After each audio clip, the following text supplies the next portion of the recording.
So today we're going to take this fractions, decimals and percentage equivalent idea a bit further, and we're going to work them out in this table. So at the minute I've got 32% in here, and I need to then work out what the fraction is and what the decimal is. Remember, they all will be the same thing and mean the same thing, but we just need to work out what they look like. Okay, so just to add a little bit more to these, we've got 32 parts per 100. Okay, so that's the same. That's our first bit done. So let's put a ruler on that. Okay, so let's think about what this is as a fraction. So we said before that when we were looking at our 100 square, remember that from yesterday's lesson, we can just show it over 100. So this would be 32 over 100. Now obviously you can simplify that a little bit further and make it a bit simpler, but that is what the fraction would be, just very basics. Remember, that's 32 out of 100. Okay, imagine that was like a test and there was 100 marks to get and you got 32. Okay, so 32 out of 100. Okay, and going alongside that, if we had 32 over 100, if we use our place value chart, 32 hundredths, and remember what this fraction actually means. It means 32 divided by 100. If we divide 32 by 100, we're going to get 0.32.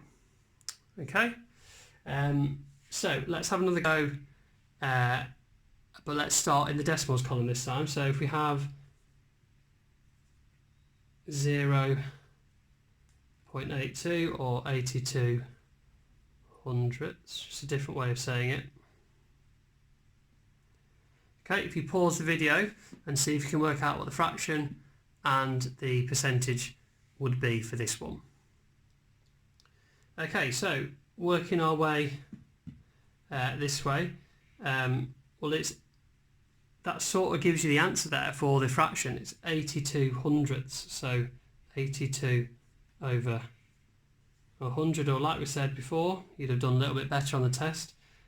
You'd have got 82 out of 100, and then again, to create this fraction from the percentage is really easy. When that is over 100, it's going to be... Okay, second part of the lesson then is to try and work out what these fractions are as a percentage. Now remember, looking back at our 100 square, we could say that this one, there is 33 shaded out of 100, so 33 over 100 is our fraction, therefore our percentage is 33. It makes it really easy when our fraction is out of 100. So what we're going to try and do in these types of questions is to make our denominator be out of 100. So how we get to the 100 is using our times table knowledge. So we need to say, how many times does 100 go into 300? Well, it goes in 3 times. So what we're actually doing is 300 divided by 3 equals 100.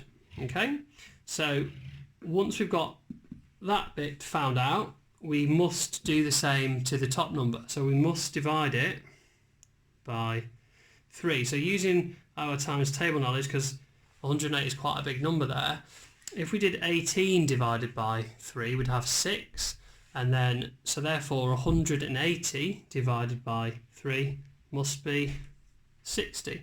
So that makes it really easy now. Our percentage must be 60%. So let's have a try at a different one. So let's try this number this time. So we've got 6 over 25, or 6/25. So this time again, if you pause the video now, you can have a go. Remember, what you need to do is try and create the denominator and make the denominator so it's out of 100. It makes it really easy. So you pause the video now, have a go at that. Okay, so if we need to get 25 to 100, we need to work out how many times 25 goes into 100. Well, if I count up, 25, count up on my fingers, 25, 50, 75, 100. So that's 4 times. So I'm going to have to times this time by 4. And remember, we said what we do to the bottom, we must do to the top. So I'm going to times by 4 up here. 6 times 4 is 24.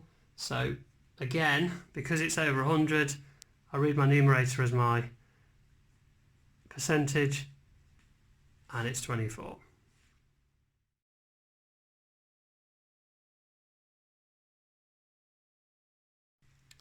Okay, and on to English then. Just a really quick recap today on speech, just in case that when you're writing your stories today that you wanted to include some speech. So I've just included a little bit of speech embedded with some narrative. So if we read it through, so as Stanley stabbed at the dirt for the last time, he heard an enormous crack. What was that? Hey, somebody help, cried Stanley as sweat ran down his face. Okay, now if you pause the video there are a few little mistakes in my speech punctuation, which is what we're going to touch on today. So if you pause the video now and try and correct those, and then in a second we'll go through what those little errors are.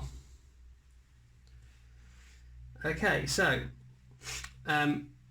we've got our, this is correct, look, we've got our comma to introduce our speech because it's separate from our narrative, and we've got our inverted commas or speech marks, if you like, at the beginning.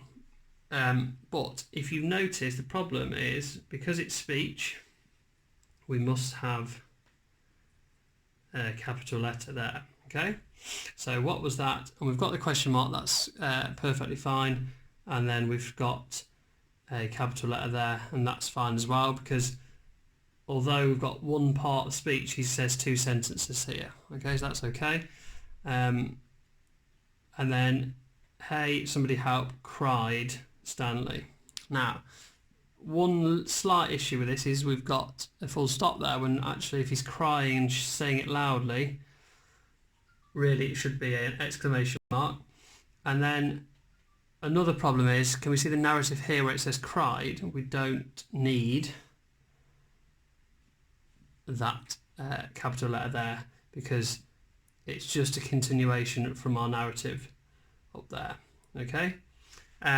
If you are going to use speech, guys, remember, only use it if it really enhances and moves the story along. Don't just put it in with lots of conversation as we've discussed in lessons.